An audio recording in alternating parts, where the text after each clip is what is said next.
She was betraying the code of the Waffle House coven.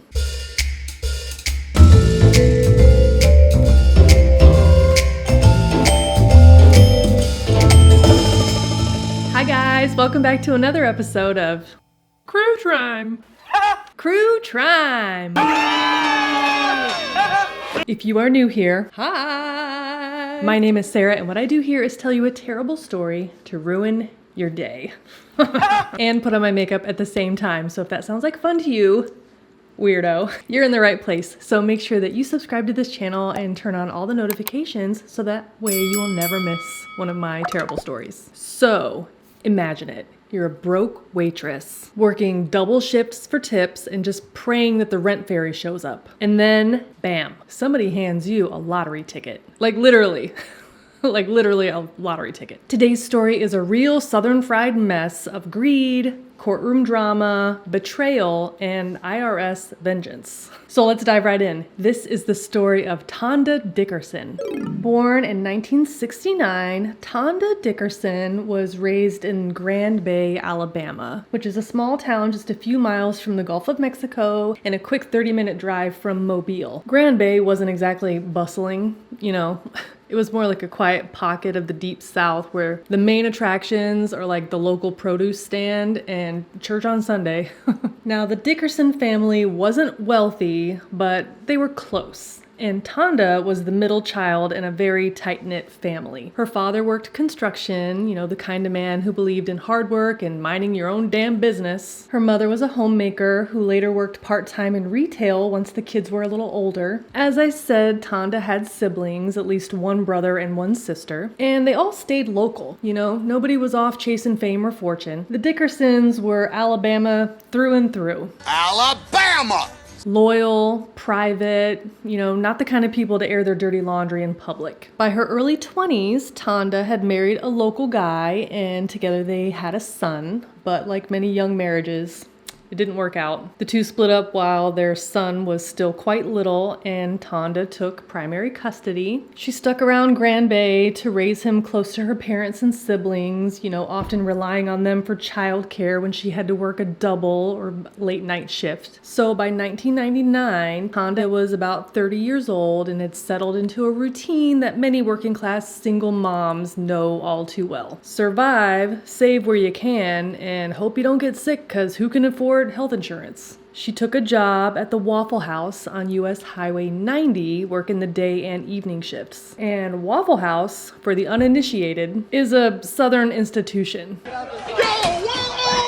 It's a 24/7 diner chain that serves greasy comfort food, attracts an unholy mix of truckers, drunks, and early birds. And did you know it's a literal measure for disaster recovery? FEMA will tell you that the Waffle House index really isn't their index, and that was just me trying to be folksy. Basically, the state of your local Waffle House can tell you how bad a storm is. So like, if it's open, everything's fine. If it's open but the menu is limited, things are probably not great. And if it's closed, it's bad. Anyway, as you'd expect, Tonda's regulars included long-haul truckers, retirees, and townies who'd been sitting in the same booth every morning since the Reagan administration. Among them was Edward Seward. Edward was a guy in his 50s who had been eating at the Waffle House for like ever. He wasn't a flashy guy, you know, he just was a regular customer with a quiet demeanor and a bit of a soft spot for the waitresses. Over time, he actually had a very friendly rapport with the staff, including Tonda. Some reports describe him as a generous tipper, and others describe him as kind of a lonely guy who liked attention, but either way, he wasn't a stranger. So, on the morning of March 7th, 1999, Edward came in with a bundle of Florida lottery tickets. He had purchased them across state lines, you know, since Alabama doesn't have a lottery of its own. Any gambling at all, with like very limited exception, is straight up illegal there. Okay, so these tickets had actually been purchased for the drawing that had happened the night before, but the prize hadn't been claimed yet. He told the waitresses that he wanted to thank them for their service, you know, just a small gesture. So instead of cash, he, you know, tipped with these lottery tickets, each one sealed in a plain envelope with the person's name written on the front. And in fact, Ed had tipped other waitresses the day before with other tickets for that drawing. None of them were winners. Some of the staff declined, thanks but no thanks, because claiming that ticket meant like an hour drive to Florida, but a few accepted. Tonda took hers with a polite smile and probably just tossed it in her purse and forgot about it for a while. But when she finally got around to actually checking the numbers on the ticket, it was a winner. We won the lottery! And not like $100 winner. This was a $10 million jackpot. We won the lottery! Holy shit, right?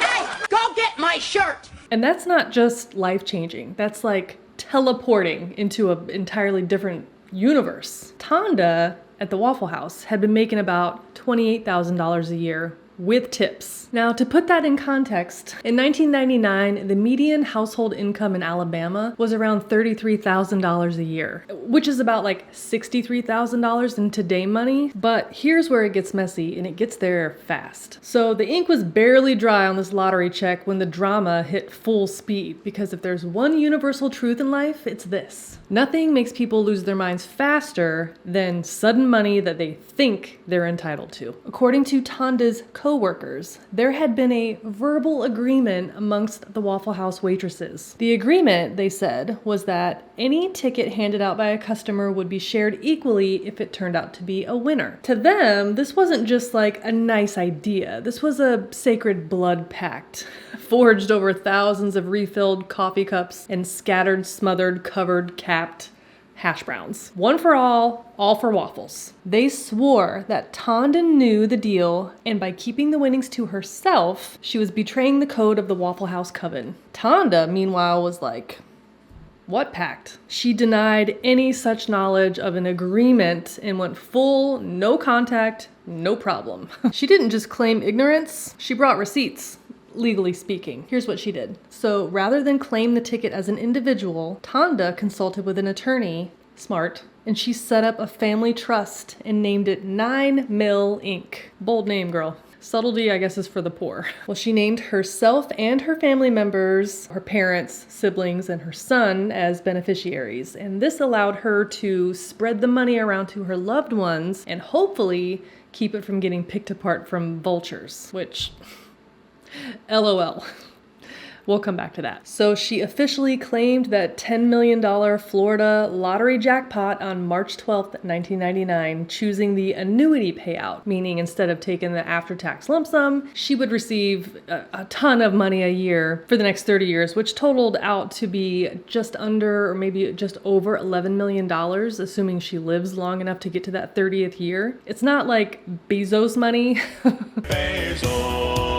But it's certainly enough to never have to fold another napkin again if you play your cards right. Meanwhile, a group of waitresses, including Sandra Dino, Angie Tisdale, Matthew Adams, so not waitress, but you get what I'm saying, and Jackie Fairley. They lawyered up and filed a civil lawsuit against Tonda. The lottery ticket tips that they had received from Edward Seward weren't winners, but they argued that the verbal agreement among the staff created a legal obligation, and that Tonda had violated this agreement by claiming the winnings for herself. And they weren't just after like some moral win. They were in it for some cold hard cash, at least $1 million each. Money, please. Their claim hinged on the idea that Tonda had knowingly participated in a prior arrangement to share any customer gifted winnings, and that her creation of this family trust was a deliberate act to cut them out. Tonda's response? The agreement wasn't real. And even if it was, it wouldn't be legally enforceable. Why? Well, because in the great state of Alabama,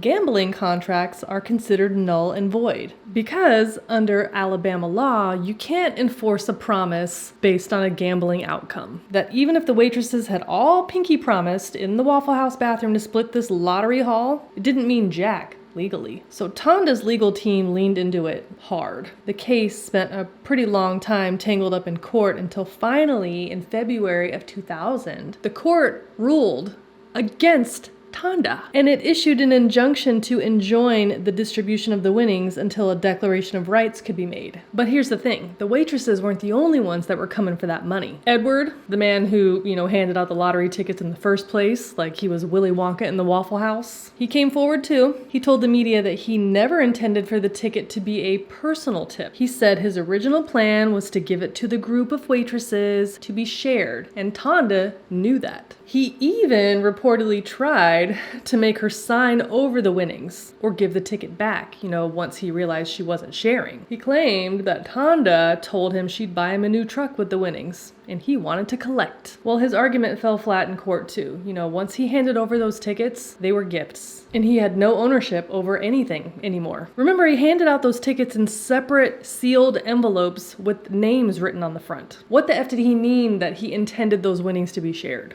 Tonda was pissed, of course, and she appealed this decision, and her lawyers were savage. They called the coworkers rats coming out of the woodwork. Oh, that was way harsh, Ty. Is that how to use that analogy? Do rats come out of the woodwork? Anyway, first of all, there was no proof of an oral contract, and even if there were, an oral agreement was technically a gambling contract, and that could not be enforced under Alabama law. Furthermore, all of the cases that the waitresses were citing were referencing lottery tickets that had been purchased together by a group. The tickets in this case were individual gifts. It was not a group ownership situation. So Tonda's lawyers made sure to point this out, and it was an excellent argument. So much so that the judge agreed. If there was no written contract, there was no enforceable deal, and no legal standing in a state that doesn't even recognize the lottery in the first place. Well, the waitresses were furious, as you'd imagine. The public was divided. Some saw Tonda as a backstabber. She's not a Christian!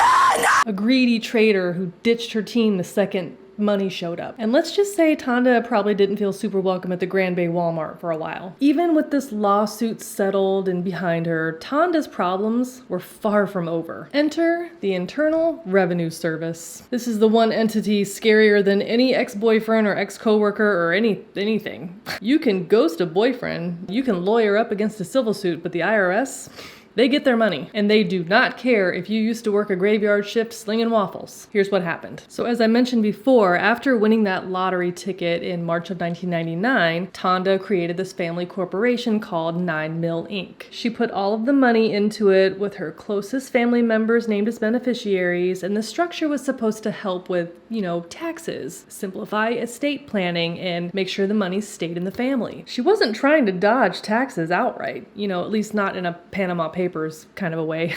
It was more like a let's all eat arrangement with some built-in legal protections. But unfortunately for Tonda, the IRS doesn't care about your good intentions. They care about gift tax law. So in the eyes of the IRS, the moment Tonda claimed the ticket and assigned portions of the winnings to her family through the corporation, she was making gifts that are taxable. And we're talking to the tune of $770,000 worth of tax liability. Tonda tried to dodge it, saying that this was a group fund. It's kind of funny to me because Tonda's defense of this gift tax is sort of the inverse of how she was able to claw back the money from the other waitresses. But anyways, the case dragged on for years, through filings and appeals and a slow motion audit from hell. Finally, in 2012, 13 years after she claimed that winning lottery ticket, the courts ruled against her. And this wasn't some slap on the wrist. This was a financial uppercut. She owed hundreds of thousands of dollars for trying to share her lottery winnings with her family, and the IRS didn't care that she'd already been through years of lawsuits and public character assassination. I mean, in their view, none of that exempted her from federal gift tax law, because nothing is certain except for death and waffles and taxes.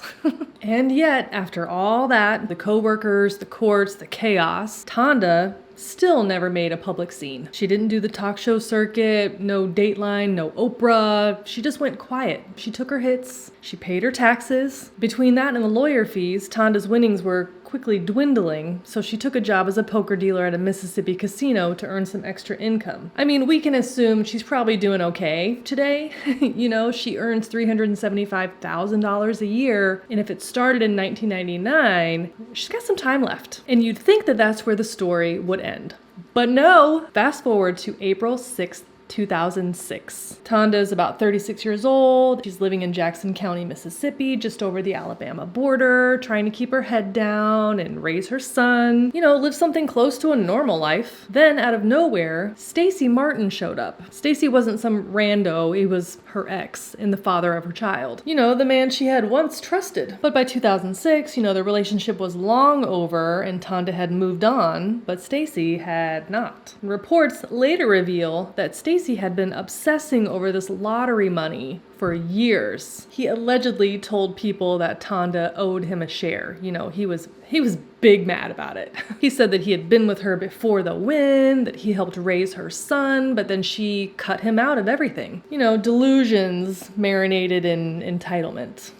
Classic ex energy. According to court records, Stacy approached Tonda at gunpoint, forced her into her truck, and then made her drive east toward Mobile, Alabama, possibly with the plan to cross, the Florida state line, which becomes very relevant later. He wanted her to sign over her lottery winnings to him, transfer the millions while he's holding a gun to her ribs. That makes no fucking sense!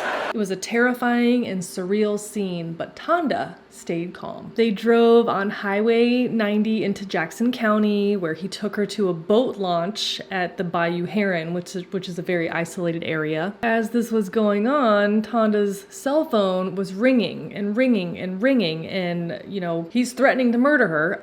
But eventually, he did let her pick up the phone because he was worried that people would start looking for her. Our very clever Tonda reached into her purse to answer her phone and instead pulled out her own handgun and shot him in the chest as he lunged at her. Of course, she didn't want him to die. He's the father of her son. So she ran out of the truck into a convenience store screaming for help. The guy was airlifted to a local hospital. He underwent emergency surgery for his injuries and he survived. But instead of landing sympathy, he landed federal charges. But thanks to that little drive across the state line, his scheme went from bad idea to interstate kidnapping with a firearm, which triggered the Federal Kidnapping Act, aka the Lindbergh Act, for all you Crue Trime trivia nerds. So in 2007, Stacy Martin pled guilty to interstate kidnapping and using a firearm during a violent crime. The court sentenced him to 20 years in federal prison. No parole, no shortcuts. Just, 7,300 days to sit in a cell and think about how incredibly stupid that plan was. The shooting by Tonda was ruled self-defense and she faced no charges. But by the end of her saga, Tonda Dickerson had been through more plot twists and turns than a telenovela during sweeps week. She went from a Waffle House waitress to a multi-millionaire, and then straight into this hellstorm of betrayal, legal chaos, and literal gunfire. But somehow, she survived it all. Now let's recap the madness she endured, shall we? So a customer tipped her a lottery ticket worth $10 million. Her coworkers sued her, claiming they had a secret pact to split the winnings. Her bossy benefactor, Edward, tried to claim that she wrongfully kept this ticket. The IRS came after her for almost $1 million of a tax bill, for gifting the money to her family. Then her ex kidnapped her at gunpoint, and then she shot him to escape. And yet, she never became the headline-chasing lottery diva that the media wanted. So what happened to Tonda? She went quiet, like witness protection quiet. No, it's not me. After surviving these lawsuits, federal tax court, public smear campaigns, and a would-be murder, Tonda dipped out of the public eye. There's no interviews, there's no books, there's no tabloid tell-all, there's no movie, and there should be. She just faded into post-lottery obscurity. And you know what? Good for her. Because after being betrayed by her coworkers, hunted by the IRS, and almost killed by her ex, Tonda clearly realized what most lottery winners never do. The money doesn't change everything, but it sure will change the people around you. And that is the story of Tonda Dickerson. Okay, if you want to know any of the makeup that I used in today's Luke, I really went into the vaults today. Look down in the description box because everything is linked. If it's not available, I'll find you something similar. If you have a Crue Trime story that you'd like to recommend to me, there's also a link down in the description box that will take you to a Google Doc where you can fill in all the dirty details. I would love to hear from you. Thank you so much for hanging out today and for watching this video. I really appreciate it. If you want to see more videos like this one, then consider subscribing to this channel before you leave today. I upload new videos here on YouTube every week, and you can follow me on all of the other socials as well. That is it for now. I will catch you next time in the next video. Bye! I've been trying so hard to like use up all this makeup because I have so much of it, and I'm actually getting there. Today's okay. What am I doing? I don't know. Oh my god. Motherfucker. Oh my god. Filed a civil lawsuit against... What's her fucking name?